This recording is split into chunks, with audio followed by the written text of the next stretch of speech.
Whenever I would read my kids' Dr. Seuss books, or a Winnie the Pooh thing, say, I bet I could do that. But I'd never gotten around to really trying. So we picked the parable of the Good Samaritan, which is actually one of the only New Testament things we've ever done. Because the New Testament, we made the rule on day one that we won't portray Jesus as a vegetable, so that wipes out the Gospels, and then everything else is pretty much a letter, and so that wipes out those, because animating letters is not very much fun. But the parables are really interesting. So we took the parable of the Good Samaritan, and I wanted to just, as if Dr. Seuss, came back to life and decided to write the Good Samaritan. Oh my, said the doctor. He's wearing a pot. The little one there is from Gibber-de-Lot. You saved this fellow? You pulled him through it? I don't understand. Tell me, why did you do it? Actually, it came pretty easily, and it was really, really fun. And it took a long time. It's laborious, because you have to figure out how many stanzas does this whole thing have to be the right length. And then, so, here's the storyline. So how many stanzas, to get from point A to point B, and then how many stanzas to get from point B to point C, which is very different than just writing a normal script. And then you get into each particular stanza. Okay, what do I have to say in this stanza, to get to the next stanza? And then I have to make it rhyme. And sometimes, if you're not careful, your quest for a rhyme will actually change the course of the plot. And sometimes you'll just, you'll go way out of your way to make a rhyme you want, like lobster. I want to use the lobster, so mobster is the only thing I can think of right now that rhymes with lobster, so I guess I need mobsters. One Floridian fellow who hated to fight tried hard not to act like a mobster. While pots crashed around him from morning till night, he'd just play with his pet wind-up lobster. I hadn't hired any designers, so I designed Flibberaloo, the hills, did little pencil sketches, and then Chris Olson, was charged with building it, but he also, because I would only do pencil sketches, he had to pick the colors for everything, all the way through with The Toy That Saved Christmas. And that's right about the time we brought in Joe Sapulich, who actually drew with colors. And that changed everything. I did the basic sketches on here's what the hills look like, here's what the towns look like, and these guys have pots on their head, and these guys have shoes on their head. The shoes on their head was inspired by Terry Gilliam's Brazil. Some of the aristocratic women in that film actually wear very elaborate hats with giant upside-down shoes in them, and it's never mentioned. They never point it out. It's just one of the details. And I love that kind of bizarre, why is that? Not even going to try to explain it. I think my biggest memory about Neighbor is the Hairbrush song. We needed to come up with a new silly song. Our fans were asking us for a silly song. We did one in show 1 and left it out of show 2 and started getting letters.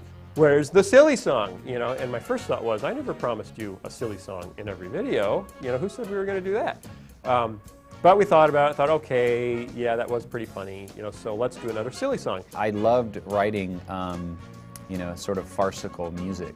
To me, growing up, that was something that was more enjoyable to me than regular music. I got more of a charge and a kick out of listening to, Weird Al Yankovic and listening to the Dr. Demento Hour than I did, listening to Top 40. I just like that sort of thing.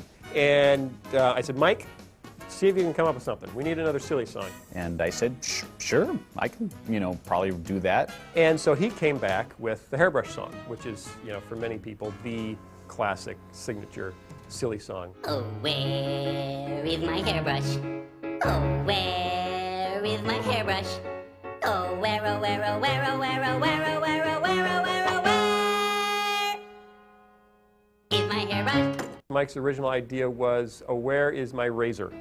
I was actually in the shower one day, and I usually shave in the shower, and the razor that I used wasn't there, and so I was looking around for it, and I just started singing, oh, where is my razor? Oh, where is my razor? Oh, where is my razor? And it just sort of clicked, and it's like, oh, well, that's kind of fun. So I just sort of built this whole song about, Larry looking for his razor so he can shave, and then went to Phil and said, hey, here it is. And I said, Mike, I don't think we want kids running around the house looking for razor blades. And he said, oh, they wouldn't do that. Their parents wouldn't let them do that. I said, well, let's find something softer. And sponge, that's only one syllable, so that didn't work. So we ended up with with hairbrush. No hair for my hairbrush. No hair for my hairbrush. No hair, no hair, nowhere, no hair, no hair, no hair, nowhere back there, no hair for my hairbrush. It wasn't supposed to be entirely sung at first. Only the choruses were supposed to be sung and the verses were supposed to be spoken until my wife went into the booth and sang her part. Why do you need a hairbrush? You don't have any hair! Originally, the singing parts were spoken parts until Lisa Vischer sung the line that she was supposed to speak, and it just sounded great, you know, so all the spoken parts were reworked into singing parts, and it just made the whole thing more like a, you know, mini opera. My little hairbrush.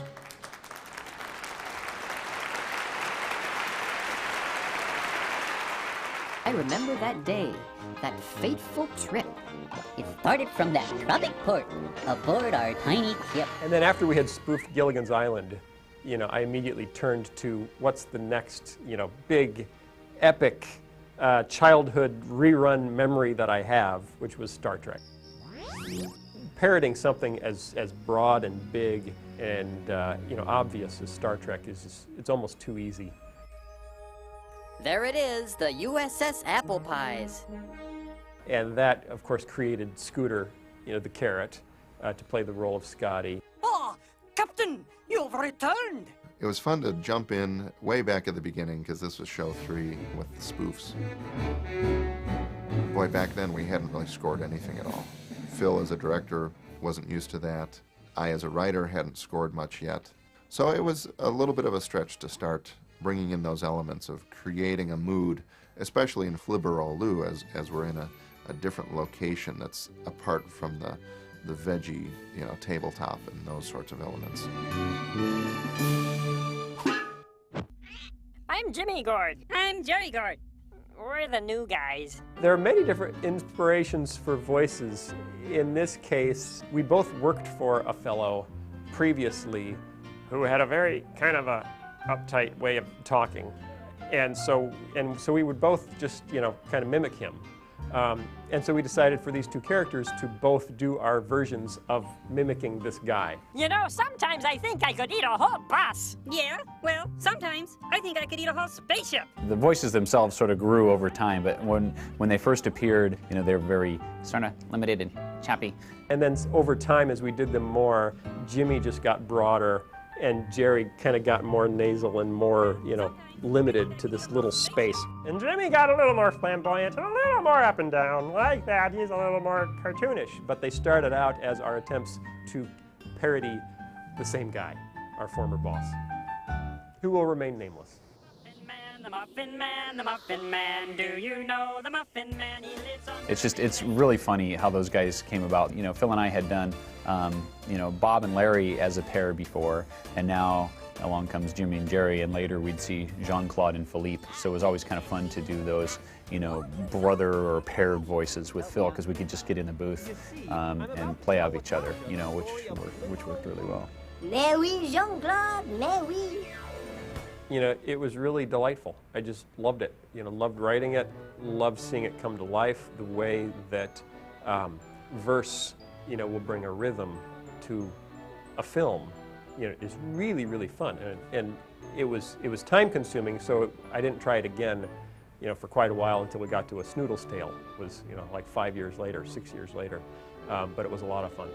If you see someone who's hurt or in need, maybe it's time to perform a good deed. And when you finish, you'll find that it's true. When you make them feel better, you'll feel better too. Here, let me help you. Thank you. Loving means lending a hand.